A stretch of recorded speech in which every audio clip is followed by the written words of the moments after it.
Magandang araw po sa inyong lahat. Inaanyayahan ko kayong makinig sa kuwentong ito, ang paghahanda ng handaan sa huling gabi ng taon sa bahay ng biyenan. Sinampal ako ng ate ng asawa ko ng 4 na beses sa harapan ng lahat. Tumahimik ang aking asawa, saka gumawa ng isang bagay na nagpamangha sa buong pamilya. Ang mainit na singaw mula sa palayok ng sinigang na baboy ay pumapawi sa aking mukha ng husto, kaya ang pawis ay bumubuhos na parabang naliligo ako. 7:00 ng gabi ng ika-30 ng Disyembre, ang Noche Buena ng medianoche bago magpasko ng mga Pilipino, at nakatayo na ako ng 5.5 oras sa makipot na kusina ng bahay ng aking mga biyenan.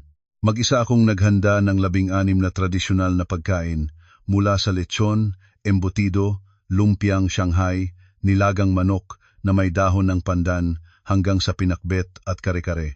Ngayon ay ang Noche Buena ng buong pamilya ng aking biyenan, isang pamilyang palaging nagmamalaki sa kanilang maayos na tradisyon at mataas na pamantayan ng pamumuhay. Sa loob ng sala, mahigit 20 katao ang naghihintay para kumain.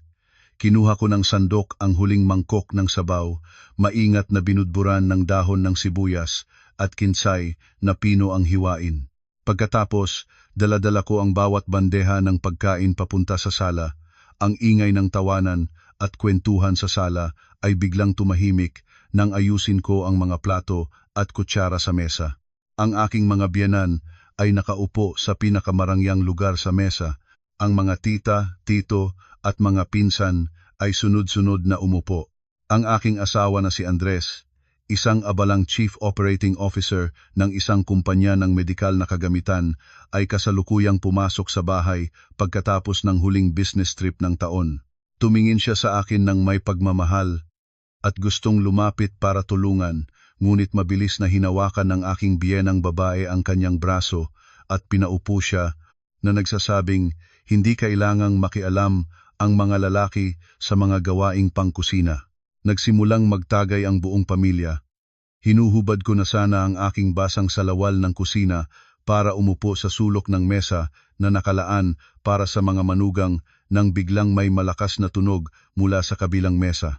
Si Maricel, ang ate mismo ni Andres, ay marahas na inihagis ang kanyang kutsara at tinidor sa mesa na may salamin na natibag ang mangkok ng toyo at suka. Tinitigan niya ako ni Maricel, ang kanyang mukha na may mabigat na makeup ay nagsimbuyo ng inis. Itinuro niya ang kanyang daliri ng tuwid sa aking mukha, ang kanyang mataas na boses ay tumatagos sa buong bahay. Anong klaseng handaan ito? Nasaan ang lechon skin kong inutos? Paulit-ulit ko nang sinabi na kailangan ang lutong iyon ngayon. Bingi ka ba sa sinasabi ko? Namiliglig ako sandali at sinubukang panatilihing mahinahon ang aking boses. Ate, ang listahan ng pagkain na ibinigay sa akin ni nanay para sa pamimili kahapon ay walang lechon na nakalista. Sinabihan lang ako ni nanay na magluto ng 16 na tradisyonal na putahe. Kung gusto mong may lechon, ako na ang personally na magluluto para sa iyo mamaya. Bago pa matapos ang aking mga salita, sinanay ko ang aking biyenang babae ay tahimik na umupo at ni hindi nagsalita para itama ang nangyari. Ang kanyang katahimikan ay parabang nagbuhos ng gasolina sa apoy. Biglang tumayo si Maricel, mabilis na lumakad patungo sa akin. Bago pa ako makakilos, iniabot niya ang kanyang kamay at tinampal ako ng napakalakas sa pisngi, isang sampal na kumikislap sa sobrang lakas. Naramdaman ko ang matinding hapdi sa aking pisngi. Napainom ang aking tainga. Hindi pa niya titigilan. Doon tinampal niya ako ng 3 beses pa ng sunod-sunod na nagpapalipad ng bituin sa aking mga mata. Ang lakas ng kamay ng matambok na babaeng iyon sa aking ulo at mukha ay nagpanginig sa akin at natumba ako sa malamig na sahig. Ang klaseng manugang na galing probinsya na pumaso sa bahay na ito, hindi alam ang iyong lugar, sinabihan ng isang putahe ng ate mo ay tamad kang sumunod at naglalagay pa ng biyenan sa usapan para makipagtalo. Ngayon ay turuan kita ng mga alituntunin ng bahay na ito. Nakikinig si Maricel nang may kamay sa baywang, nagsasabing mababa ang aking halaga. Hawak ko ang aking namumugto at namamagang pisngi at tumingin sa paligid ko. Mahigit 20 tao na tinatawag nilang mga kamag-anak ay nakaupo sa paligid ng mga hapag na puno ng pagkain. Ang aking biyenang lalaki ay panatag na uminom ng isang higop ng tubig na may asukal. Nagkuha ng embutido ang aking biyenang babae at inilagay sa kanyang mangkok. Lumingon ang mga tito sa ibang direksyon upang pag-usapan ang balita. Wala ni isa mang tumutulong. Wala ni isa mang nagtayo para ipagtanggol ako. Ang kanilang walang malasakit at malamig na katahimikan ay mas malupit pa sa mga sampal ni Maricel. Sa sandaling iyon, may malakas na tunog na yumanig sa buong silid. Tinipa ni Andres ng malakas ang kahoy na upuan na kinauupuan niya at mabilis na lumakad patungo sa akin. Ang kanyang mukha ay naging seryoso. Ang kanyang malamig na tingin ay lumipas sa bawat mukha na nakaupo sa paligid ng mesa. Ang buong sala ay lumubog sa katahimikan. Hindi siya nagsalita sa kanyang ina at hindi man lamang tumingin sa kanyang kapatid na babae. Si Andres ay tumayo ng 2 segundo sa katahimik na hinubad ang kanyang relong Rolex na nagkakahalaga ng 2 milyong piso sa kanyang pulso at malakas na ibinabang sa baso ng mesa ng tuwid sa harapan ni Maricel. Ang tunog ng metal na tumama sa salamin ay tunog na tuyot. Lumingon siya ng maingat at tinulungan akong tumayo at ginamit ang kanyang mahal na seda na polo upang punasan ang luha na tumatagas mula sa sulok ng aking mata. Ang kanyang boses ay malinaw at matibay, binibigkas ang bawat salita sa gitna ng malawak na silid. Asawa, lumabas na tayo. Hindi na natin kailangan ang mga kamag-anakang ito. Sa kanya mahigpit na hinawakan ang aking nanginginig na kamay at tiyak na inilabas ako sa malaking pintuan, iniwan ang usok ng Noche Buena at ang mga nagugulat na mukha ng buong pamilya ng aking biyenan. Lumabas kami sa malamig na gabi, ngunit ang aking puso ay kakaibang mainit dahil sa matibay na kamay ng lalaking kasama ko. Ngayong gabi, opisyal akong lumabas sa impyerno. Tahimik ang mga kalsada ng Maynila sa gabing ito ng Noche Buena, may mga ilang sasakyan lang na nagmamadaling magdala ng mga huling dekorasyon sa bahay. Nakaupo sa loob ng sasakyan, hindi pa rin ako mapakali. Ang isang gilid ng aking mukha ay mainit at paminsan-minsan ay may ingay na umuugong sa aking kaliwang tainga. Mabagal ang pagmamaneho ni Andres at tahimik ang loob ng sasakyan, maririnig lamang ang mahinang ingay ng heater. Paminsan-minsan ay iaabot niya ang kanyang kamay para hawakan ang aking kamay. Mahigpit niya itong hinihigpit bilang kapalit ng lahat ng mga salita ng kaaliwan. Huminto ang sasakyan sa ilalim ng paradahan ng aming marangyang kondominium. Ito ang unit na sarili naming itinayo at binili matapos ang maraming taon ng pagsisikap sa mundo ng negosyo nang hindi umaasa ng kahit isang sentimo mula sa pamilya ng aking asawa. Pagpasok sa bahay, agad na naghubad ng jacket si Andres. Tumakbo sa kusina para kumuha ng bag ng yelo na nakabalot sa malambot na tela. Pinaupo niya ako sa sofa at maingat na idinapat ang yelo sa namamagang bahagi ng aking mukha. Ang kanyang mga mata ay puno ng pagmamahal at ang mga daliri niya ay maingat na dumampi sa aking pisngi na para bang natatakot siyang mabasag ako. Humihingi ako ng paumanhin dahil hinayaan kitang magdusa. Bukas na ay makikipag-ugnayan ako sa opisina ng abogado. Hindi natin maaaring hayaang lumampas ang bagay na ito. Nagsalita si Andres, ang boses na mababang malakas ngunit puno ng determinasyon na hindi matitinag. Tumingin ako sa kanya at marahang hinawakan ang kanyang pulso para pigilin siya. Kapatid na babae mo rin siya kahit paano. Kung palakihin natin ito, hindi pa aayagan ng tatay at nanay. Natatakot ako na makakaapekto ito sa reputasyon ng kumpanya mo. Ang reputasyon ng kumpanya ay hindi mas mahalaga kaysa sa iyong asawa. Sinuman ang sumasakit sa iyo ay kailangang managot sa batas kahit sino pa siya. Sumagot si Andres ng tiyak. Hindi pa kalahating oras, may malakas na katok sa pinto na para bang gustong basagin ang lock. Paulit-ulit na tumutunog ang doorbell na pumuputol sa katahimikan. Sa screen ng security camera sa labas ng pintuan, malinaw naming nakita ang galit na mukha ni Maricel at ng aking biyenang babae.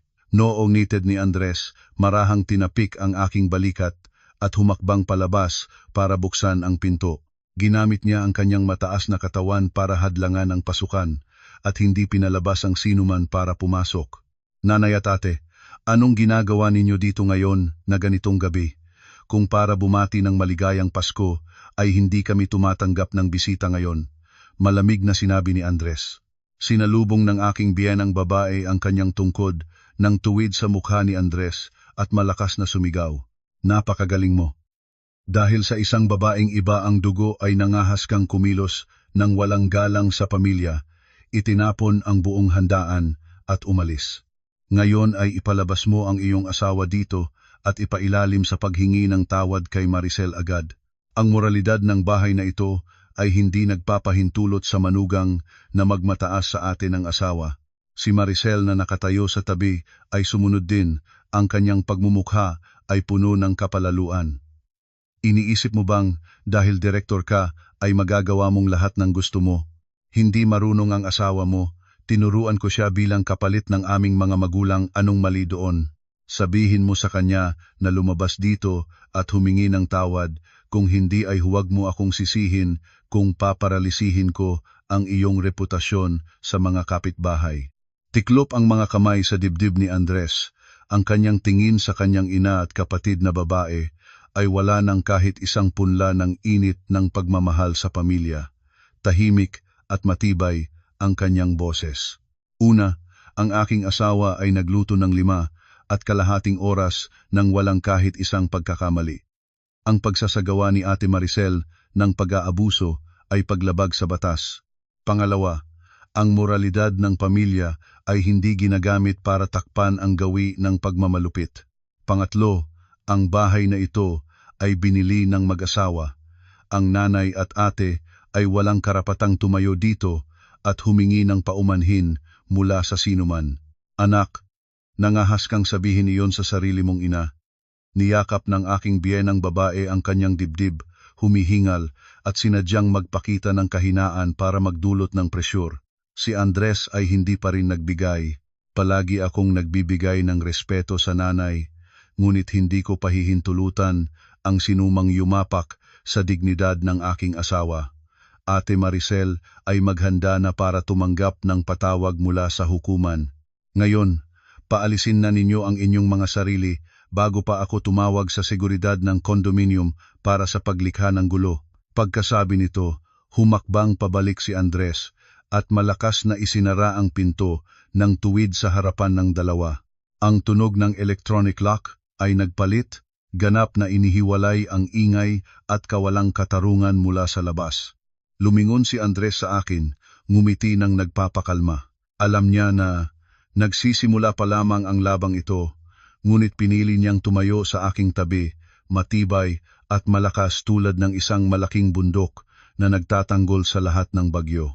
Ang gabi ng Noche Buena, na dapat sana ay tahimik na pagtanggap ng Pasko, ay puno ng patuloy na pag-aalala.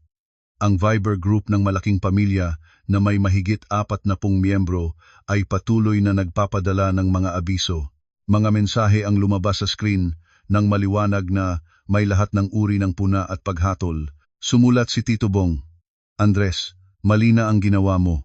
Ang usapin sa loob ng bahay ay dapat pag-usapan sa loob. Bakit mo dinala ang asawa mo paalis para mawasak ang saya ng lahat? Ang manugang ay dapat matuto ng pasensya. Ang kapatid mo ay pinalo ka lang ng ilang beses para ituwid ka para sa iyong ikabubuti iyon. Sumusunod si Tita Rosa. Tama. Ang manugang ay dapat marunong umintindi. Huwag kang sumandal sa asawang direktor mo at magmataas. Bukas ay bumalik kayong mag-asawa at humingi ng tawad sa tatay, nanay at kay Maricel para mapanatili ang kapayapaan. Sunod-sunod na mga mensahe ang sumunod na gumagamit ng mga lumang aral na pang-utos ng pamilya para pilitin akong yumukod. Ipinapalagay nila na bilang manugang kailangan ko palaging tanggapin ang lahat ng kawalang katarungan. Si Andres ay nakasandal sa unan ng kama, ang kanyang mukha ay halos hindi gumagalaw. Binuksan niya ang kanyang telepono at sumulat ng isang mensahe na ipinadala sa grupo. Ang aking asawa ay walang dahilan para humingi ng tawad, siya ay pinaluhin ng walang dahilan. Sino man ang sumusuporta sa pang-aabuso ni Maricel ay huwag nang tawaging kamag-anak mula ngayon. Maligayang Pasko sa lahat na may dignidad. Pagkatapos ipadala ang mensahe, mabilis niyang ginawa ang mga hakbang. Inalis ang pagkakakonekta at binara ang lahat ng mga kamag-anakang nagdepensa kay Maricel. Nang sandaling iyon, may tatawag sa telepono ni Andres.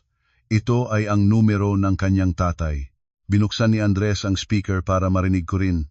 Ang boses ng aking biyenang lalaki ay mukhang may ininom na at galit. Ikaw na huwad na anak, ganyan ang ginawa mo? Ang asawa mo ay napaluin lang ng ilang beses tapos pinagmamaldita mo ang lahat. Bukas na ay dalhin mo ang asawa mo dito para magpatira pa at humingi ng tawad. Kung hindi, itatalikod ko ang aking mukha sa iyo. Mahinahon ang sagot ni Andres. Tatay, kahit gusto ninyo akong tanggihan ay maaari, ngunit ang pag-uutos sa aking asawa na lumuhod sa harapan ng nagpalo sa kanya ay hindi mangyayari kailanman. Magpahinga na kayo, tatay. Tiyak na pinigilan ang linya at ang numero ng kanyang tatay ay inilipat sa pansamantalang listahan ng na-block para hindi maistorbo. Ngunit hindi pa doon tumigil ang bagyo. Mga 2:00 ng madaling araw, tinawagan kami ni Jay, ang matalik na kaibigan ng aming mag-asawa na nagbigay ng balita. Nagsimula na si Maricel ng mga gawa sa social media. Nag-post siya ng mahabang kwento sa kanyang personal na Facebook na pinalabas ng pampubliko. Sa post, si Maricel ay nagpanggap bilang isang matandang kapatid na nagsisikap para sa kapatid na lalaki, ngunit binahay ng asawa ng kapatid na nag-udyok sa kapatid na lumayo sa pamilya.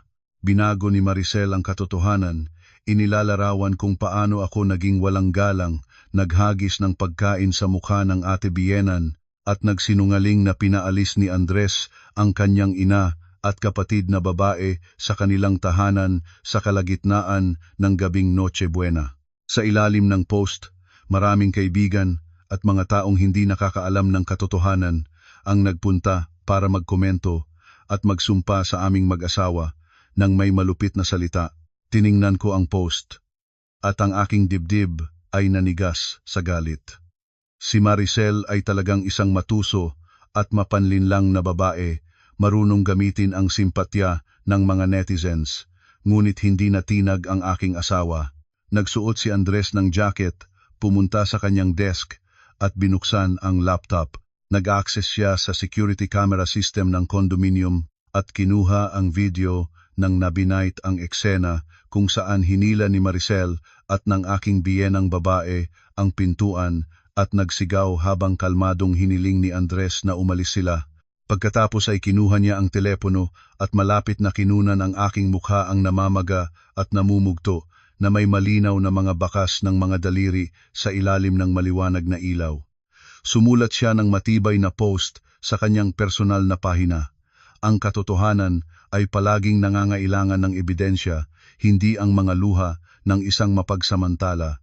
Ito ang mukha ng aking asawa matapos magluto ng 16 na putahe sa loob ng 5.5 oras at matanggap ang 4 na suntok mula sa aking kapatid na babae lamang dahil sa isang putahe na hindi kasama sa listahan.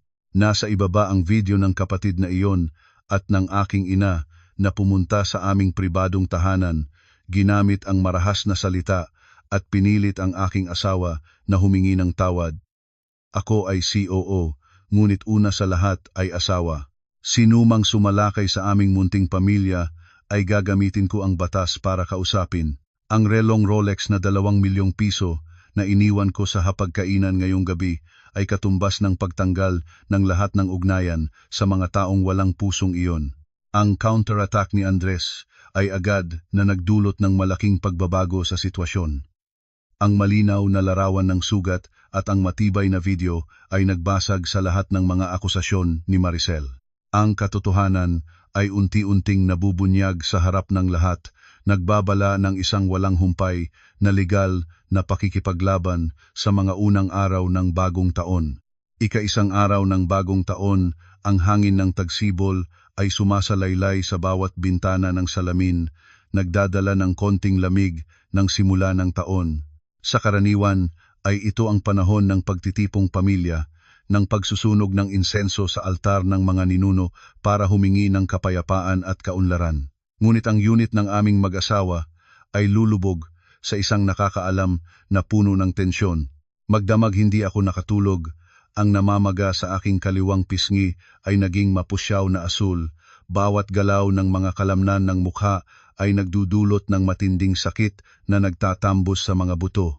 Umaga ng ika-isang araw, habang nagtatambal pa ako ng mainit na tela sa aking mukha, ang telepono sa mesa ay biglang tumunog. Tinawag kami ni Jay, ang matalik na kaibigan ni Andres mula pa sa kolehiyo na may napaka-apuradong boses. Ibalita niya na sa social media ay nagsisikalat na ang mga post na lumulusob sa karangalan ni Andres. Nanginginig na binuksan ko ang telepono para tingnan. Pagkatapos ng post sa Facebook noong madaling araw, nagpatuloy si Maricel na mag-escalate. Hindi na siya nag-atubiling gumastos para bumili ng mga artikulo mula sa daan-daang mga grupo at malalaking page sa social media. Ang mga headline na nakakabitin sa mata ay agad na lumabas sa akin. Inakusahan si Andres bilang isang COO na walang paggalang sa magulang, na nakinig sa payo ng asawa at walang habag na pinaalis ang kanyang ina at kapatid na babae sa kanilang bahay sa kalagitnaan ng gabing Noche Buena. Si Maricel ay gumanap ng walang salang biktima, lumikha ng malungkot na kwento para mandaya ng simpatya ng publiko. Sa seksyon ng mga komento, libu-libong netizens na hindi nakakaalam ng katotohanan ay sumunod sa pag-atake sa aming mag-asawa ng may pinakamalupit na salita. Isinumpa nila ang pagbagsak ng kumpanya ni Andres at ininsulto ako bilang uri ng masamang babae na sinasampal ang pamilya ng iba. Habang binabasa ko ang mga linya na puno ng malisya, dumating ang aking mga luha ng kalungkutan.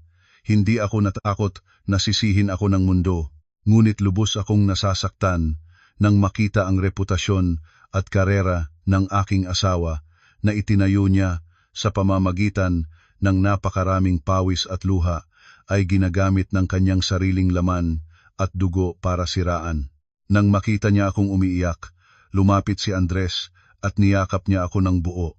Hinimas niya ang aking buhok, ang kanyang boses ay tahimik, ngunit ang mga mata ay nagpapakita ng pinakamataas na antas ng determinasyon. Sinabihan niya akong magbihis ng mainit na damit at dadalhin niya ako sa ospital ngayon din. Kahit na ika-isang araw ng bagong taon, may naka-duty pa rin ang ospital. Doon ay hiniling ni Andres sa doktor na maingat na suriin ako at gumawa ng record ng medikal at sertipiko ng pinsala para sa akin. Hawak sa aking kamay ang papel ng sertipikasyon ng pinsala sa malambot na bahagi ng mukha. Pumalo si Andres ng ulo para pasalamatan ang doktor bago tulungan akong lumabas sa sasakyan. Pauwi. Agad na gumawa si Andres ng counter-attack. I-download niya ang buong video mula sa security camera sa harap ng bahay noong gabi at malapit na kinunan ang papel ng sertipikasyon ng pinsala na may pulang selyo ng ospital. Umupo siya ng tuwid sa harapan ng computer at maingat na gumawa ng post ng pagwawasto sa kanyang personal na pahina at direktang ipinadala sa mga site na nag-post ng maling impormasyon. Ang post ni Andres ay napakatatag at malinaw sa bawat salita. Inihayag niya ang pagpapanggap ni Maricel, inilabas ang larawan ng sugat sa aking mukha at ang video na nagpapatunay na pumunta ang aking biyenang babae at kapatid biyenan sa aming bahay para gumawa ng kaguluhan, gumamit ng nakakasakit na salita at pinilit kaming sumunod. Binigyang diin niya na lahat ng paninirang puri at pang-aaway sa karangalan ay isusumitin niya sa pulisya para sa kaakmang pagkilos ayon sa batas.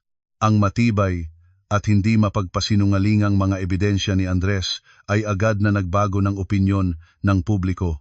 Ang mga netizens na noon ay nag-aapak sa aming mag-asawa ay sabay-sabay na lumingon at pinuna ang malupit at mapanlinlang na kilos ni Maricel.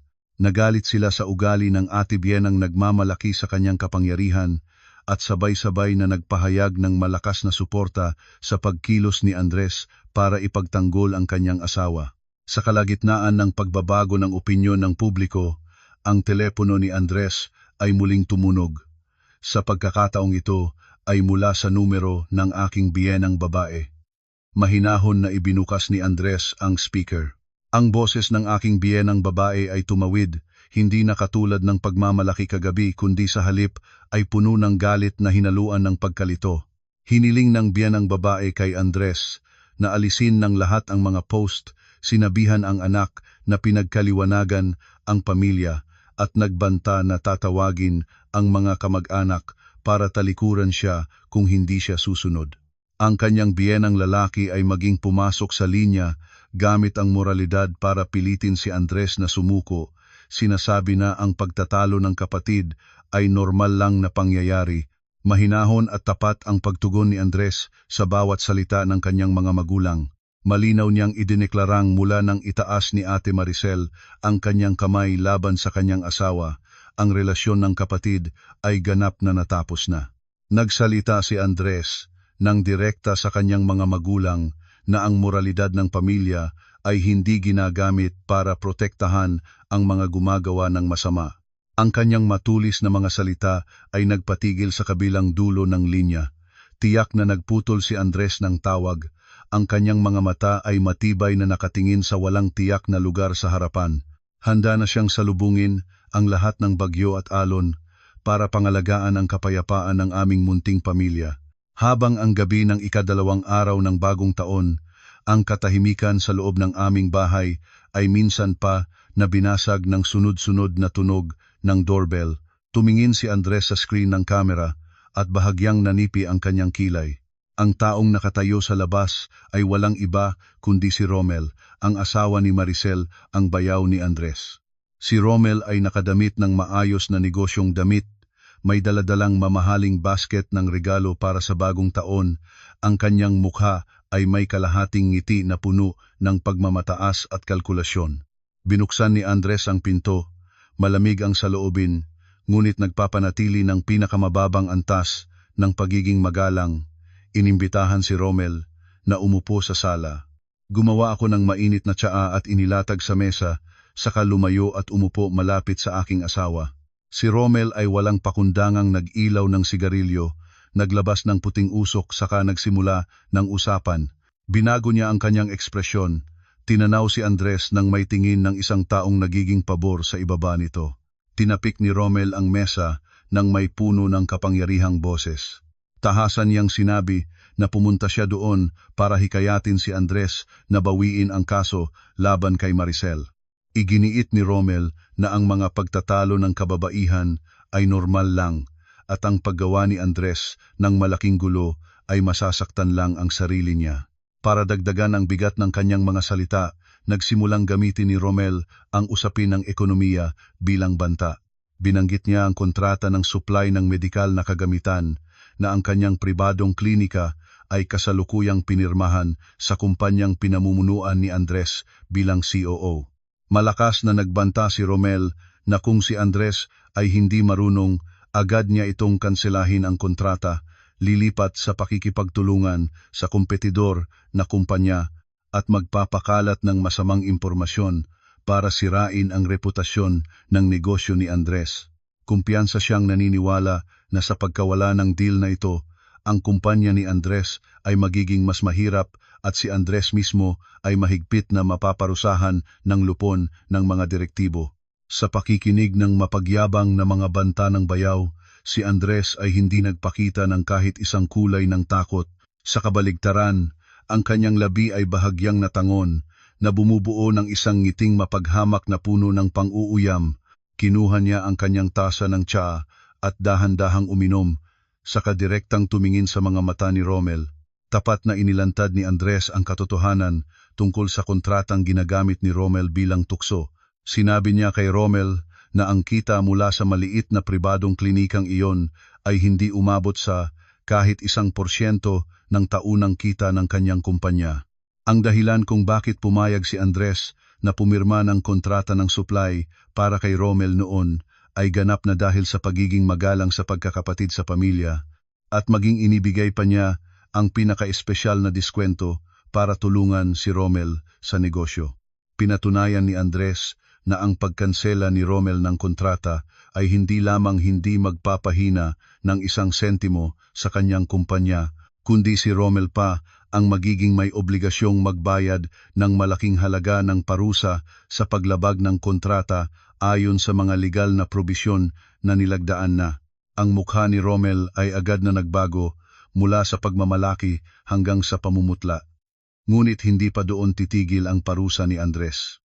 Kinuha ni Andres ang kanyang telepono mula sa bulsa ng kanyang polo at tumawag ng direkta sa kanyang tapat na kalihim sa araw ng pahinga. Nagutos siya ng may matibay na boses, pinagawa ang dibisyon ng negosyo na agad na gumawa ng dokumento para putulin ang lahat ng pakikipagtulungan sa klinika ni Rommel pagkatapos ng pahinga ng pista opisyal. Sabay doon, malamig na ipinaalam ni Andres sa dibisyon ng HR ang tungkol sa pagtanggal kay Rommel sa kanyang posisyon bilang honorary advisor ng kumpanya at pinuputol ang lahat ng mga benepisyo at karapatang nauugnay. Lahat ay ginawa ni Andres ng tiyak, mabilis at maayos sa loob lamang ng wala pang 2 minuto. Napalawak ang bibig ni Rommel, ang sigarilyo sa kanyang kamay ay nahulog sa sahig ng karpet. Nag-uusal siya habang sinusubukang magdebate, ngunit si Andres ay tumayo na at itinuro ang kanyang kamay ng tuwid patungong pangunahing pintuan. Malinaw na sinabi ni Andres na inaaanyayahan niyang lumabas si Rommel sa bahay at sabay ay inabisuhan si Rommel na magsimula ng mag-ipon ng pera para sa multa ng paglabag sa kontrata at mag-hire ng abogado para kay Maricel sa hukuman. Hindi na napanatili ni Rommel ang kanyang dating kayabangan, napilitang humapak na umalis na may basket ng regalo. Ang kanyang hitsura ay kaawa-awa tulad ng isang manok na talo sa sabong. Sa 3 araw ng bagong taon, nang makita niya akong patuloy na nagmumukhang masakit dahil sa matinding sakit na nagmumula sa malalim ng aking kaliwang tainga, labis na nag-alala si Andre. Nagpasya siyang dalhin ako sa espesyalistang klinika sa ENT ng isang kilalang propesor para sa kumpletong pagsusuri. Ang matatandang propesor na may puting buhok at stethoscope ay gumamit ng espesyal na ilaw para maingat na tumingin sa aking eardrum. Ang kanyang mukha ay nagpakita ng seryosong ekspresyon. Ipinabatid niya na ang sobrang lakas ng sampal mula kay Maricel ay hindi lamang nagdulot ng panlabas na pinsala sa malambot na bahagi, kundi pati na rin nagdamage ng aking kaliwang eardrum sa banayad na antas, na nagdudulot ng patuloy na ingay at sakit. Hawak ang resulta ng medikal na diagnosis sa kanyang mga kamay, kumislap ang mga mata ni Andres nang may isang matulis na liwanag. Mahigpit na hinawakan ang aking kamay at nag-ipon ito ng malalim na paghinga ng pagpapagaan. Ang bagong katibayan na ito ay isang mahalagang sandali sa kaso. Mula sa isang karaniwang pag-aaway sa pamilya, ang kilos ni Maricel ay ganap na nabuo na ngayon bilang intentional na pananakit sa katawan ayon sa mga probisyon ng Revised Penal Code. Ngumiti si Andres para palakasin ako. Pinatibay ang kanyang paniniwala na ang batas ay tiyak na tatayo sa panig ng katuwiran. Si Ate Maricel ay kailangang harapin ang naaangkop na parusa at magbabayad para sa kanyang kapalaluan at kasamaang ginawa sa aming pamilya. Sa 4 na araw ng bagong taon, ang lamig ng taglamig ay parang mas tumatama sa buto. Natanggap ng aming pamilya ang tawag mula sa pinakabatang tiya na nagbibigay kaalam na ang lola ni Andres ay apuradong ipinatawag ang lahat ng mga apo at kamag-anak sa ancestral na bahay para sa isang pagpupulong ng pamilya. Ang lola ni Andres ay mahigit 80 taong gulang na ngayon. Ang kanyang buhok ay maputing-puti, ang kanyang likod ay bahagyang nababaling, ngunit ang kanyang isipan ay lubhang malinaw. Sa loob ng angkan, ang kanyang mga salita ay kapantay ng bundok na apo, wala ni isang tao ang nangahas na lumaban. Siya ay isang tao na nagbibigay ng mataas na halaga sa tamang asal. Sa buong buhay niya ay namuhay ng may malinaw na pagkakaiba ng tama at mali at pinilit ang katarungan ng mga nakaraang henerasyon. Ang lumang bahay ng angkan na gawa sa Nara ay may kulay na may takbo ng panahon. Ang usok ng insenso ay tahimik na umaalon sa paligid ng mga sining at salawikain sa pader. Nang dumaan kaming mag-asawa sa makinang na pintuan ng kahoy, puno na ng tao ang loob. Ang aking mga biyenan ay nakaupo, sa pinakamarangyang lugar. Ang mukha ng aking biyenang babae ay nakakunot, ang mga mata ay paminsan-minsan ay naglilingid sa paligid. Ang mag-asawang Maricel at Romel ay nakaupo ng paluhod sa isang sulok, ang mapagyabang na saloobin noong nakaraang araw ay pinalitan ng matinding pagkabalisa. Sa paligid ay ang mga tito, tita at mga kamag-anak na noon ay nagkasamang pinuna ang aming mag-asawa sa Viber group ng gabing Noche Buena. Ang lola ay nakaupong maringal sa kanyang matandang kahoy na upuan, hawak ang kanyang tungkod. Nang makita kaming pumasok, bahagyang tumango ang lola para sundan ni Andres sa pag-upo sa tabi niya sa isang malaking upuan.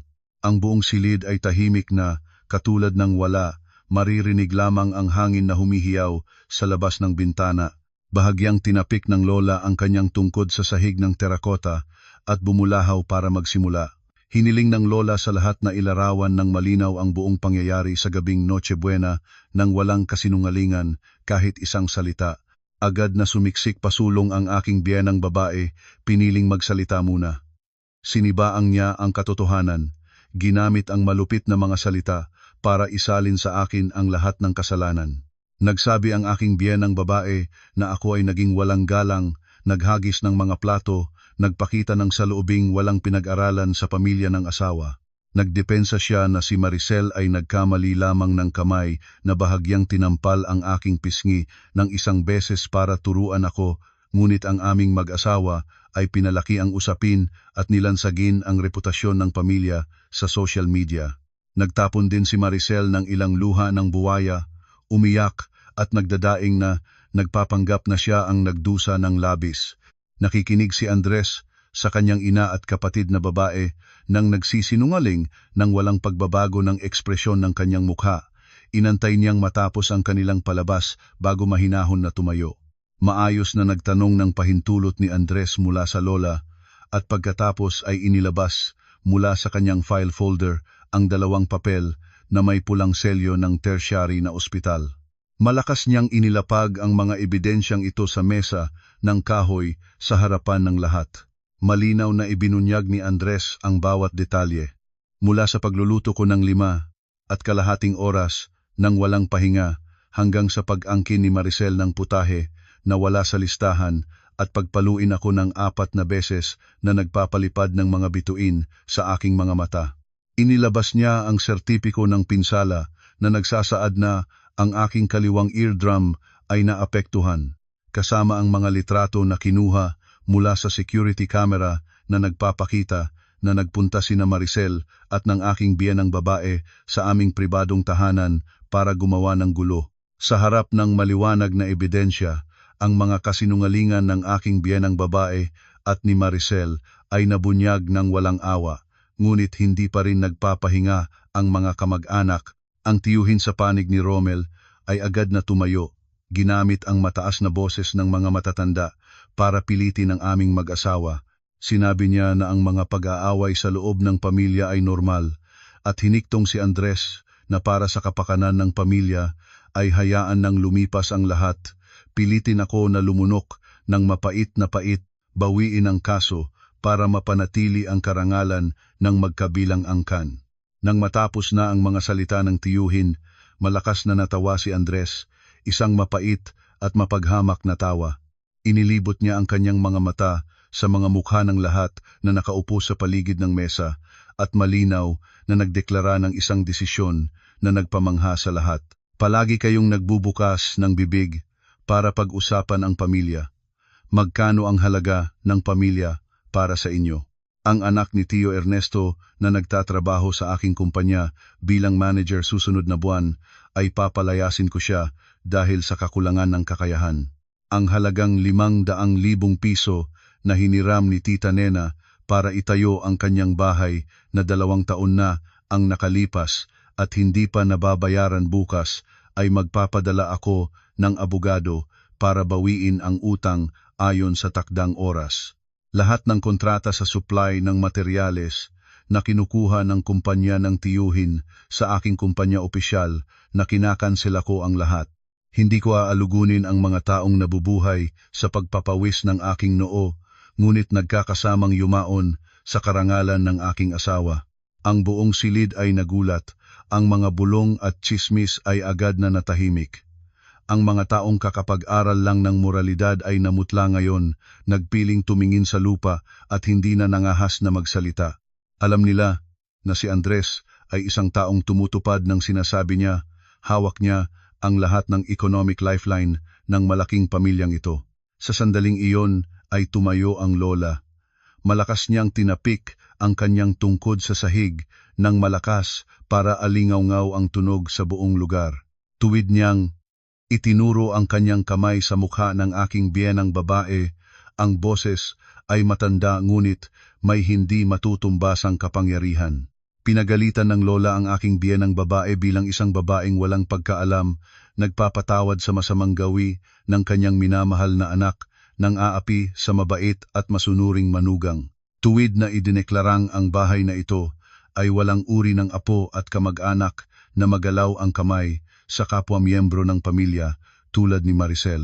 Lumingon ang lola kay Andres. Ang kanyang mabait na mga mata ay puno ng pagdampi ng habag. Tumango ang lola nang sang-ayon sa lahat ng desisyon ni Andres.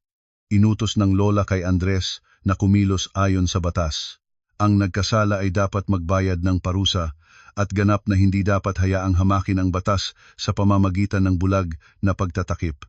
Ang hatol ng lola ay katulad ng pako na ipinako sa kahoy, ganap na pinatay ang lahat ng pag-asa ng aking biyenang babae at ni Ate Maricel para baligtarin ang sitwasyon. Ika-5 araw ng bagong taon, ang lamig ay patuloy na nagtatangkilik sa bawat sulok ng lungsod. Kami ni Andres ay kakatapos lang kumain ng simpleng almusal nang biglang tumunog ang doorbell.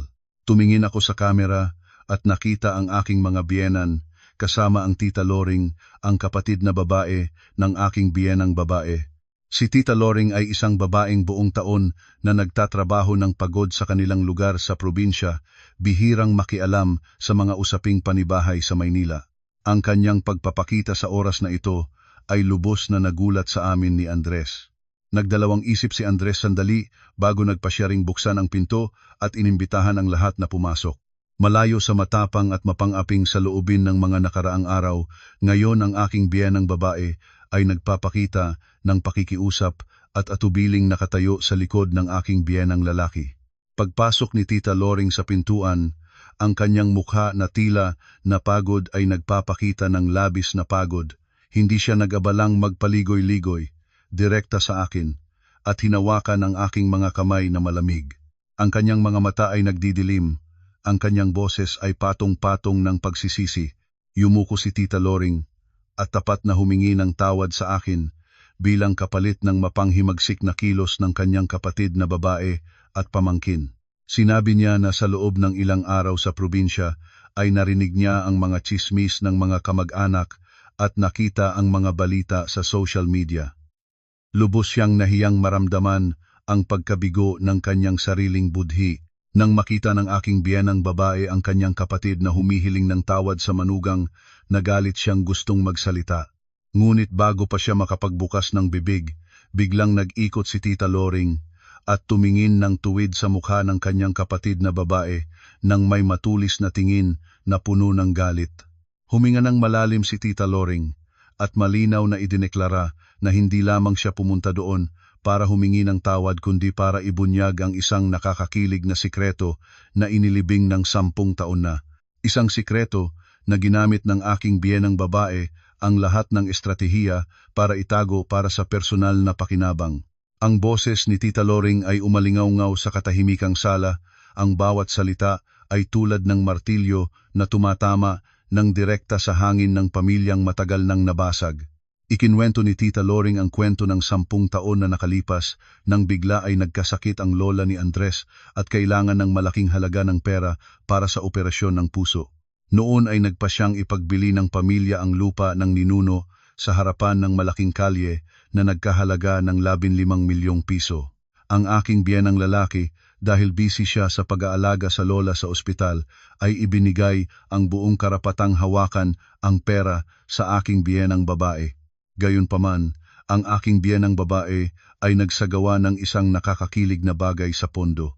Inilabas niya ang kalahati para sa gastos sa ospital ng lola, at ang isa pang kalahati ng malaking halaga na iyon ay lihim at palihim na dinala niya para bilhin ang isang marangyang townhouse na inilagay sa pangalan ng kanyang minamahal na anak na babae, si Maricel.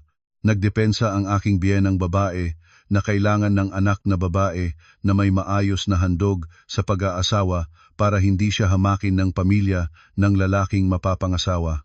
Samantala, ang gastos sa ospital ng lola ay malubhang nagkulang. Para mailigtasan ang buhay ng lola, ang si Andres, na katatapos lang noon ng pag-aaral, ay napilitan na maghanap sa lahat ng panig, manghiram mula sa mga iligal na pinagkakautangan na may napakataas na interes. Sa loob ng maraming taon, ang aking asawa ay napilitan na magtrabaho ng araw at gabi, magsakripisyo ng napakarami sa mundo ng negosyo, tanggapin ang napakaraming kahirap at kahihiyan bago siya mabayaran ang napakalaking utang na iyon. Nang nabunyag ang sikreto, ang aking biyenang lalaki ay natuliro tulad ng napalitan ng langit. Naging mapula ang kanyang mukha, ang kanyang mga mata ay napaliyad ng nagpapahayag ng matinding galit. Malakas niyang tinapik ang mesa at binawi ang kamay ng aking biyenang babae at nagbuga ng mga salitang puno ng sakit.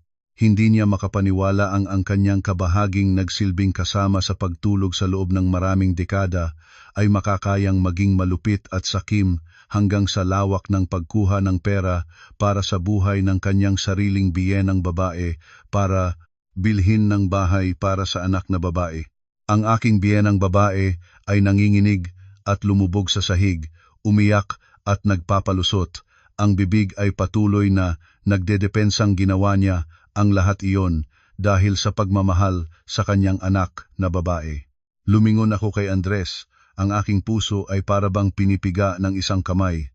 Ang aking asawa ay nakatayo ng tahimik sa gitna ng silid, ang kanyang mukha ay namutla, ang kanyang mga kamay ay naipit ng mahigpit na naging kamao na puno ng mga ugat na berde.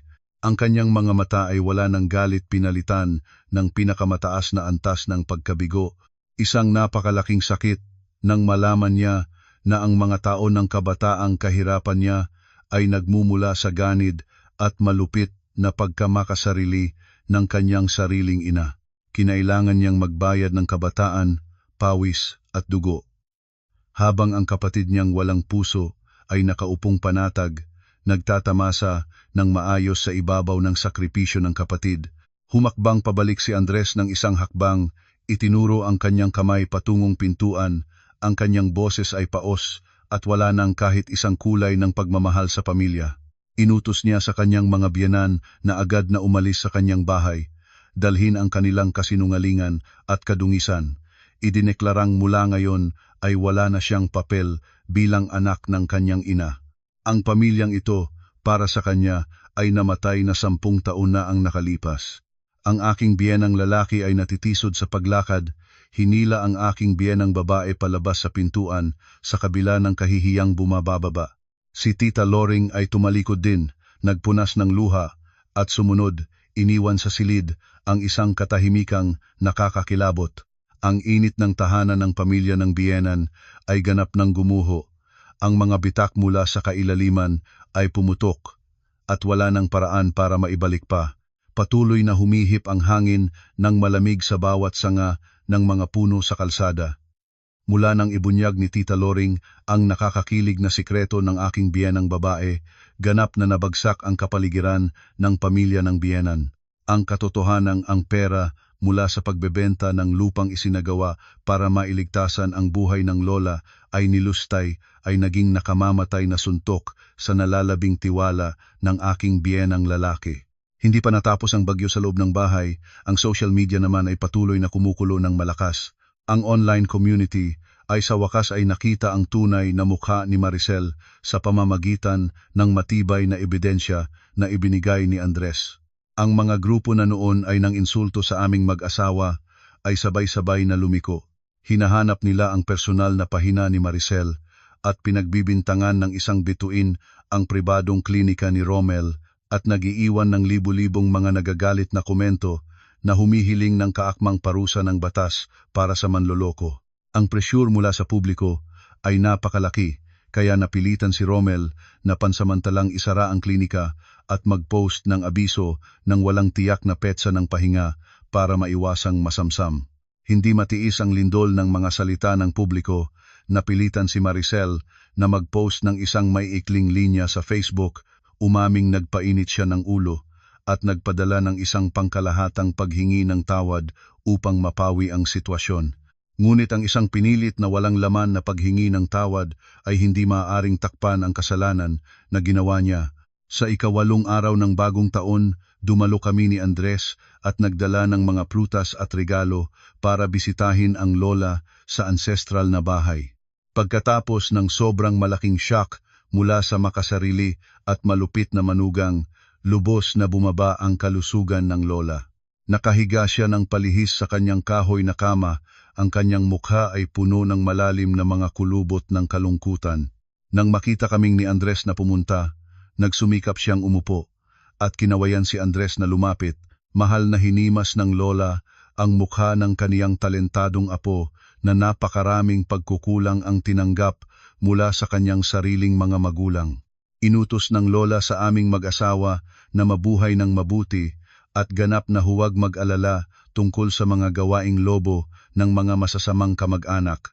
Kaunting oras pa lamang kaming nakaupo at nagkukwento sa lola nang biglang maririnig ang malakas na yabag sa labas. Sina Maricel at Romel ay magkasamang pumasok sa pintuan ng kahoy. Nang makita nila ako at si Andres na nakaupo malapit sa lola, nawala na ang dating kayabangan ni Maricel. Mabilis siyang lumakad patungo sa akin. Ang kanyang daluhong tuhod ay malakas na tumama sa terakota na sahig. Ang tunog ng tuhod na tumama sa salamin ay tunog na tuyot. Magkasamang nakasalikop ang kamay ni Maricel sa kanyang dibdib. Ang mga luha ay nagbuhos at nagsimula ng mapait na pag-iyak na nagmamakaawa. Itinaas ni Maricel ang kanyang namumugto at namumugto pang mga mata at tumingin sa akin. Ang kanyang boses ay bumaba ng halos wala. Nagmakaawa si Maricel para sa aking habag at para sa pagiging magkaisa sa pamilya na bawiin ang petisyon. Ginawa ni Maricel ang kanyang 2 maliliit na anak bilang sanggalang na naghoy na kung siya ay makulong, ang kinabukasan ng mga bata ay masisira, ang mga bata sa paaralan ay mapapahiya dahil sa isang inang nakulong. Kasama si Romel na nakatayo sa tabi ay nagdagdag din ng ilang pangungusap na nagmamakaawa at hiniling kay Andres na dahil sa pagkakamag-anak ay bigyan ng isang landas ng kaligtasan ang mag-asawa. Nangako siyang magbabayad ng 10 beses na bayad pinsala sa gamot at babayaran ang lahat ng emosyonal na pinsala basta lamang ang kaso ay hindi dalhin sa korte para litisin. Maaasahang nakaupong tahimik, walang pagbabago ng ekspresyon ang mukha ko, malamig na tumingin sa babaeng nagpaluhod sa aking harapan. Ilang araw na ang nakalipas. Ang babaeng ito mismo ang lumabas ng kamay at tampal ako ng 4 na beses na nagpapalipad ng mga bituin sa aking mga mata, gumamit ng pinakamalupit na salita para alipustahin ako sa harapan ng 20 kamag-anak. Ang babaeng ito ring mismo ang walang habag na gumamit ng social media para bilhin ang mga artikulo upang sirain ang pagkain at karangalan ng aking asawa. Ngayon ay nang makita na niya ang liwanag ng batas na sumusulyap, nang makita na niyang maaari siyang mawalan ng lahat ng katanyagan, karera at kayamanan, saka siya yumukod. Ang mga luha ni Maricel ngayon ay hindi nagmumula sa tunay na pagsisisi, kundi sa matinding takot sa mahigpit na parusa ng batas. Pinihit ko ang aking paa ng palayo, binawi ang kamay ko mula sa pagkakahawak ni Maricel at nagsalita ng malinaw at matibay. Tuwid kong sinabi kay Maricel na ang batas ay hindi isang laruan para itaas ang kamay laban sa isang tao, at kapag naroon na ang batas ang magpapasya, humingi na lang ng tawad. Ang kanyang paghingi ng tawad ay hindi maaaring automatikong pagalingin ang aking eardrum at hindi rin ito makababawi ng malalim na pinsala sa kaluluwa na kailangan naming dalhin ng buong Pasko at Bagong Taon. Matibay kong pinatunayan na hayaan na ang lahat ng mga bagay para litisin ng mga may kapangyarihang awtoridad at ng hukuman. Hindi ako lilihitimong pumirma ng pagbawi ng kaso at hindi rin tatanggap ng kahit isang sentimo ng kabayaran mula sa kanilang mag-asawa bilang kapalit ng aking katahimikan. Sa pakikinig ng aking tiyak na pagtanggi, lumingon si Maricel at niyakap ang mga paa ni Andres, nagpatuloy ng pagtangis na tumatawag sa kanya ng bunsong kapatid. Tiyak na tinanggal ni Andres ang kamay ni Maricel, humakbang pabalik ng isang hakbang, ang mga mata ay malamig at walang kahit isang sinag ng init ng pagmamahal sa pamilya. Sinabihan niya si Maricel na huwag na niyang bukbukin ang dalawang salita ng pamilya dahil mula nang makiisa si Maricel sa kanilang ina para agawin ang pera na panlunas sa sakit ng lola para bilhin ng sariling bahay, ang pagmamahal sa pamilya sa bahay na ito ay ganap ng nabulok at natuyo na. Tinulugan ni Andres ang pagmamahal ko at maingat na ikinabit ang manipis na kumot sa lola bago hawakan ang aking kamay at direktang lumakad patungong pintuan. Hayaan si Maricel sa likod na tumaghoy, patuloy na yumuyukod at nagmamakaawang naghahanap ng awa. Ang aming mag-asawa ay ni hindi minsan lumingon, ang patawad ay nakalaan lamang para sa mga taong marurunong matuto at para sa mga taong nagnanais na gumawa ng masama ng paulit-ulit. Ang presyong dapat bayaran ay ang matinong parusa ng katarungan. Ang paunang pagdinig ay nagsimula sa isang araw sa katapusan ng Enero nang ang ambon ng Maynila ay patuloy na gumapos sa bawat sulok ng lungsod. Ang silid ng hukuman ay maringal at tahimik, maririnig lamang ang banayad na iling ng mga dahon sa labas ng bintana. Nakaupo ako sa hanay ng upuan para sa mga biktima. Sa tabi ko ay si Andres, ang aking asawa, na palaging matibay tulad ng isang matandang puno na nagtatanggol sa akin sa lahat ng pagbabago ng panahon. Sa kabilang panig ng dock, nakatayo si Maricel na nakuyom ang mukha, payat at magod, ang kanyang hitsura, ang damit niyang maitim ang kulay, ang mga kamay ay mahigpit na nakatangkap sa isa't isa na nanginginig. Ang nakadiretsong upuan ng manonood ay paminsan-minsan ay may ilang kamag-anak ng pamilya ng biyenan, ngunit wala ni isa ang mga magulang ng aking asawa. Matapos ang napakalaking shock ng pagkawala ng pera at pagtataksil, ang aking biyenang lalaki ay nagsampa ng annulment at tiyak na pinaalis ang aking biyenang babae sa kanilang tahanan at pinigilan ang lahat ng komunikasyon. Malinaw na binasa ng presiding judge ang akusasyon na maayos na naglilista ng bawat paglabag sa batas ni Maricel. Lahat ng ebidensya mula sa sertipiko ng pinsala ng eardrum, ang mga video mula sa security camera hanggang sa mga mapanlikhang post sa social media ay maingat na sinuri ng panel ng mga hukom.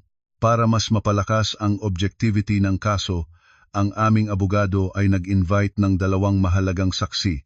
Ang una ay si Miguel, ang mabuting pinsan ni Andres, isa sa iilan na naroroon sa hapunan ng gabing Noche Buena, ngunit hindi sumama sa grupo. Nakatayo si Miguel sa harapan ng korte, tapat na ibinubunyag ang buong pangyayari.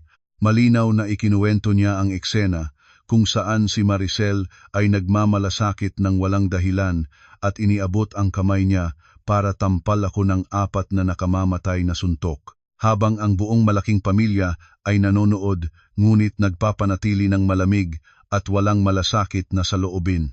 Ang totoong pahayag ni Miguel ay mas nagpapakita ng kasamaan at intensyon ng biktima na sinasabing direktang nagpalo sa akin. Ang pangalawang saksi ay si Jay, ang matalik na kaibigan ng aming mag-asawa. Nagbigay si Jay sa hukuman ng mga ebidensya na nagpapatunay na si Maricel ay sadyang namuhunan ng pera para kumuha ng mga artikulo mula sa malalaking social media pages para mapaminsala at mapainsulto ang karangalan ni na Andres at ng aking sarili, ang malinaw at hindi mapagpasinungaling ang katotohanan.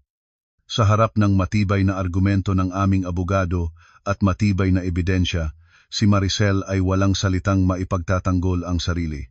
Yumuko lamang siya para aminin ang kanyang kasalanan, umiyak at nagmakaawang pabaan ng parusa. Pagkatapos ng deliberasyon, tumayo ang buong silid para marinig ang panghuling hatol.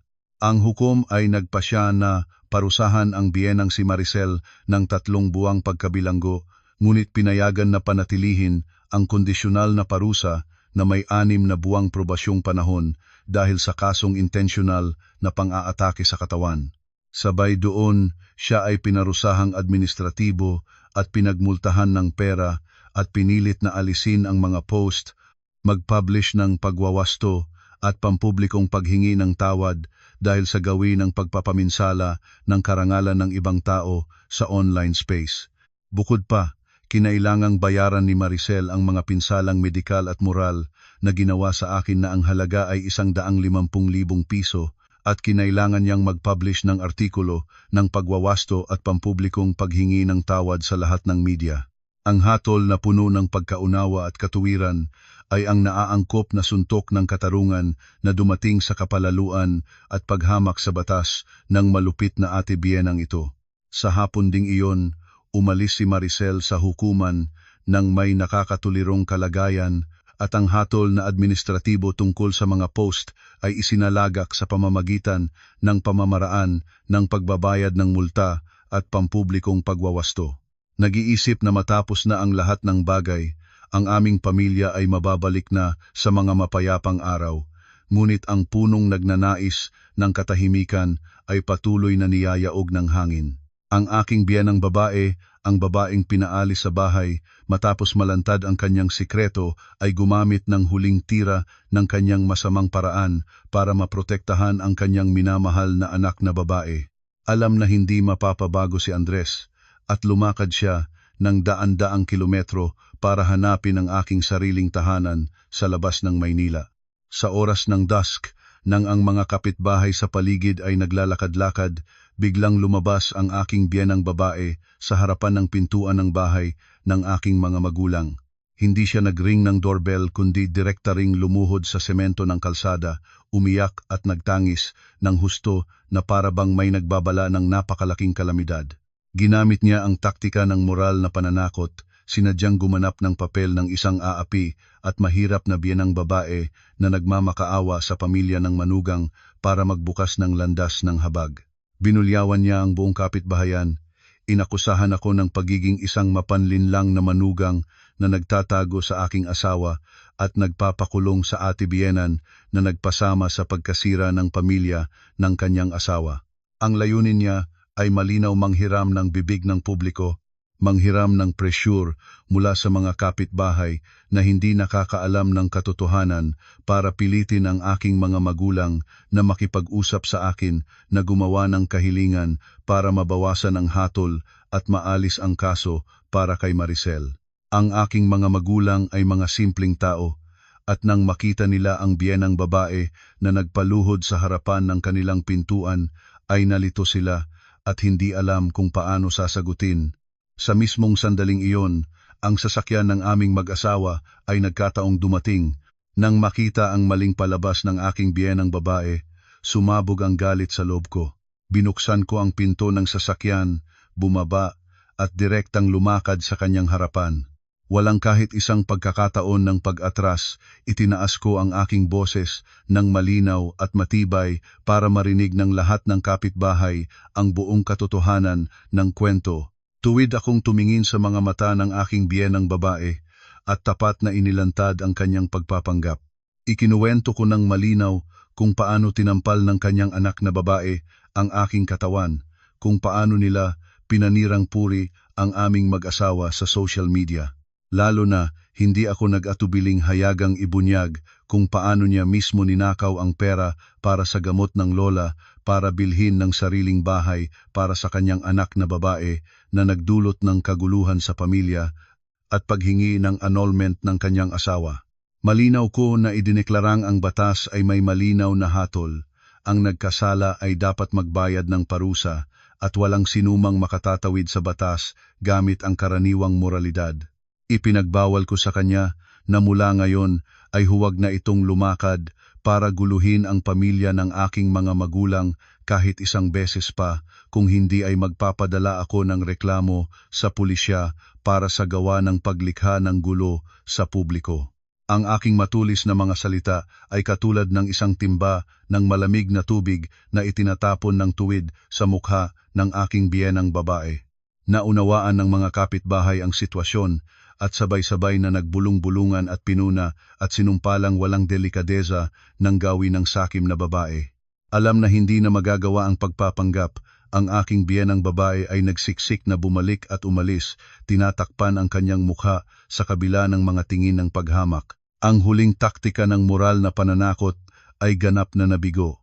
Ang pag-asa na baligtarin ang sitwasyon ay ginasak ko ng walang awa, isinasara ang serye ng madilim at pagod na mga araw ng aking buhay bilang manugang. Sa mga huling araw ng Enero, ang Maynila ay unti-unting nagiinit mula sa lamig ng mga holiday. Ang kaso ay natapos na sa isang makatarungang hatol. Ang aking biyenang babae ay nawalan ng balita matapos ang nabigong kaguluhan sa aming kapitbahayan. Isang hapon, tinawagan kami ni Tita Loring na sinabihan na nais makita ng lola ang aming mag-asawa ng mag-isa. Kakaiba sa puno ng tao at maingay na araw ng ika-4 na araw, ang ancestral na bahay ngayon ay tahimik, paminsan-minsan lamang na nangangalat ang paboritong amoy ng insenso. Ang lola ay nakaupo sa kanyang kahoy na upuan, ang payat na katawan niya ay mukhang mas payat pa kaysa dati, ngunit ang mga mata niya ay patuloy na nagliliwanag ng may malinaw na pag-iisip at katibayan. Nang makita kaming pumasok, ngumiti ng mahinhin ang lola at tinapik ang bakante sa kanyang tabi na nagaanyaya sa aming dalawa na umupo. Nanginginig na binuksan ng lola ang luma at kinulay kahoy na kahon na nakalagay sa mesa, maingat na kinuha ang isang lumang titulo ng lupa na nagbabrownish na sa sulok. Ito ay ang titulo ng matandang bahay sa luma at makasaysayang distrito ng Intramuros, isang lugar na puno ng napakaraming alaala ng kabataan ng buong pamilya. Maingat na inilagay ng lola ang titulo sa matibay na mga kamay ni Andres. Ang boses niya ay mababang malakas, nagtatago ng napakaraming pagmamahal at kalungkutan. Sinabi ng lola na sa loob ng 10 taon na nakalipas, si Andres ay nagdusa ng labis at napakaraming kawalang katarungan, ang tiniyak, nagbuhat ng napakalaking utang sa balikat niya tanging dahil sa pagkamakasarili ng kanyang sariling ina. Ang pera, mula sa pagbebenta ng lupa noong araw, ay nilayuan para iligtas ang buhay ng lola, ngunit walang habag na nilustay. Ngayon ay matanda na ang lola at mahina na ang lakas, hindi na siya matagal na mabuhay. Nagdesisyon ang lola na ibigay sa aming mag-asawa ang lupain na ito para parang bahagi ng kabayaran sa kabataang kahirapan na pinasan ni Andres. Umaasang tanggapin namin ang katandaan na ito, mamuhay ng matiwasay, walang galit, at walang burden ng masasamang pag-asal ng mga kamag-anakang iyon na walang hiya. Napaluha si Andres, gustong tumanggi ngunit ang lola ay umigpaw ng mabilis. Tiyak niyang pinagpilitang tanggapin namin ito para makatulog ang lola ng mahimbing. Lumuhod ang aming mag-asawa para magpasalamat sa malalim na pagmamahal ng pinakakagalang-galang na babae sa angkan. Hawak ang titulo ng lupa sa kamay, nalaman ng aming mag-asawa na hindi lamang ito isang ari-arian, kundi isang puso, isang pagkilala ng matanda sa mga tahimik na sakripisyo ni Andres. Ngunit ang Maynila ay nagtataglay ng napakaraming pagod na alaala at pinsala. Matapos ang maraming gabing pagmumuni-muni, si Andres at ako ay gumawa ng isang matapang na desisyon. Nagpasya kaming ibenta ang aming marangyang kondominium sa Maynila, ang dating pugad, ngunit din ang saksi ng mga ingay at kaguluhan ng aming biyenang babae at kapatid biyenan. Gusto naming lumayo sa nakakalason na siklo ng ito, mahanap ang isang bagong lugar para linisin ang kaluluwa at magsimula muli mula sa simula. Ang destinasyong pinagkaisahan ng aming mag-asawa ay ang masayang lungsod ng Cebu, puno ng liwanag ng araw at hangin ng dagat. Ang aplikasyon ni Andres para mag-resign sa posisyon ng COO ay inihain at ibinigay ang lahat ng gawain sa board ng mga direktibo at ibinawi ang lahat ng naitipong kapital para ihanda ang pagbiyahe sa Visayas. Nang marinig ang balita ng aming paglipat, ang mabuting pinsan na si Miguel na mangahas na tumayo para sa katuwiran sa harapan ng korte ay nagsampa rin ng resignasyon. Sinabi ni Miguel na siya ay pagod na at supladong umupa ng opisina at madalas na kailangang harapin ang mga tingin ng kamay ng mga kamag-anak sa probinsya dahil nangahas siyang tumayo para sa katotohanan. Nagpasya siyang sumama kina Andres sa Visayas at magsimula ng sarili niyang negosyo, isang maliit na furniture workshop para matupad ang kanyang dream ng creativity. Walang humpay na sinuportahan ng aming mag-asawa ang desisyon ni Miguel at nangako na tutulungan siya ng buo sa kanyang bagong landas sa ibang lugar. Nag-aalsa ang eroplano mula sa Naya, nagdadala ng lahat ng alalahanin na iniwan sa likod at pinalilipad kami patungo sa bagong kalangitan na puno ng liwanag. Tumatagal ang 1 taon mula sa Pasko na puno ng bagyo sa Maynila noong nakaraang taon. Ang maliwanag na lungsod ng Cebu ay bukas na niyakap ang mga taong nauuhaw sa kapayapaan tulad namin. Ang pera ni Andres mula sa pagbebenta ng bahay sa kabisera ay ginamit para bilhin ng magandang maliit na villa na nakalusong sa tabing dagat na inaalon ng mga alon. Sa umaga, pagbubukas ng bintana, malalim naming masisinghot ang inasnan na hangin ng malawak na karagatan. Nag-abrir si Andres ng sariling maliliit na consulting company para sa medikal na kagamitan. Ang trabaho ay hindi masyadong pabigat na nagbibigay daan sa kanya na may sapat na oras para alagaan ang pamilya. Nagbukas din ako ng maliit at malambot na panaderya sa estilo ng Antigo nang tapat sa malaking kalsada, araw-araw na sariling gumagawa ng tinapay, nagbabake ng mga cake at tinatamasa ang simpleng kasiyahan ng buhay. Ang buhay ay patuloy na lumalago, tahimik at maayos, walang mga pakana at inggit, walang mga handaang pinilit at mapait na suntok ng mga karanasan sa pag-aaway. Bagong taon ng sumunod na taon, ang panahon sa timog ay napakainit at maginhawa. Ang hangin ng dagat ay humihip na nagdadala ng maliwanag na bagong buhay, ganap na kabaligtaran ng larawan ng nag-iisa, abalang nagpapawis sa makipot na kusina noong nakaraang taon. Ngayong gabi, ang aming munting bahay ay punong-puno ng masayang tinig. Hindi na kailangan kong mag-ipon ng lakas para magluto ng 16 na tradisyonal na pagkain. Sa halip, sa hapagkainan na may puting dainggim na kumot, ay mayroon lamang ilang sariwang seafood na inihaw na may bawang at mantikilya, isang kaldero ng mapangyarihang sinigang na tumatagos ang usok, at isang strawberry cake na sarili kong binakid. Ang mga panauhin ngayong gabi ay mga katotohanan ng kaibigan, ang mga taong nagsibad sa amin sa gitna ng bagyo. Sila ay si Jay, ang matalik na kaibigan ng dati, kasama ang kanyang mahal na si Tricia na lumipad mula sa Hilaga para sumaya kasama kami. 4 na tao ang nagtipon sa mainit na hapag ng pagkain, nagpapalawak ng pula na alak at nagbabatian sa isa't isa para sa isang bagong taon ng kasaganaan at kalusugan. Walang hinusgahan, walang mga huwad na pag-aaral ng moral, may totoong pagkakaibigan lamang at pagmamahal na naroroon sa bawat mata at ngiti. Nang ang tunog ng orasan ay nagpalabas ng tamang 12:00 ng hating gabi, nagpapahayag ng sandali ng pagbabago sa pagitan ng luma at bagong taon. Ang langit ng gabi ng Cebu ay ning-ning-ning-ning dahil sa libu-libong kulay na fireworks. Lumabas kami sa terasa ng bahay, magkasamang tinamasa ang kamangha-manghang sandaling iyon ng lupa at langit. Ang tunog ng alon ng dagat ay halo sa masayang tunog ng paputok na gumawa ng isang kahanga-hangang awit na katulad ng orkestra ng kalayaan. Sa loob ng sagradong sandaling iyon, si Andres ay biglang lumuniko, nakatayo ng tuwid sa harap ko. Sa ilalim ng maliwanag na liwanag ng fireworks, ang kanyang mga mata ay nagliliwanag ng may lambing at pagmamahal.